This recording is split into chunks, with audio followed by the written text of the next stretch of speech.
Hi everyone, good morning. আজ হচ্ছে 29শে March, শনিবার। ভিডিওটি একটু পুরনো, তোমাদের সঙ্গে শেয়ার করতে একটু লেট হয়ে গেল। আজ ছিল শনি অমাবস্যা। তাছাড়াও শনিদেব আজ কুম্ভ রাশি থেকে মীন রাশিতে পদার্পণ করছিল। যেহেতু খুব ভালো একটা দিন ছিল, তাই ভেবেছিলাম একটু পুজো দেব। বিশেষ কারণে বাড়িতে আর সেটা সম্ভব হয়নি, তাই আমরা চলে গিয়েছিলাম মন্দিরে। ঘুম থেকে উঠে ফ্রেশ হয়ে মন্দিরে যাবতীয় সব কিনে দিয়ে এসেছিলাম। আর এখন প্রায় 12:30-1টা বাজে। আমরা চলে গেছি মন্দিরে। গিয়ে দেখি তো প্রচুর ভিড়, কারণ আজকের তিথিটা এত ভালো ছিল যে সবাই পুজো দিতে এসেছিল। আর আমাদের ফার্স্ট টাইম এরকম মন্দিরে গিয়ে পুজো দেওয়া। এই যে কিছুক্ষণ পরে অঞ্জলি হবে, যেহেতু আমরা দুজনেই উপোস করেছিলাম, তাই দেখো আমরা দুজনাই গেছি।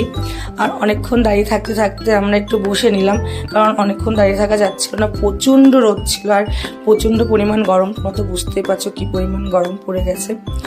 আর আজকের দিনে তোমরা কারা কারা পুজো দিয়েছো অবশ্যই কিন্তু কমেন্টে বলো।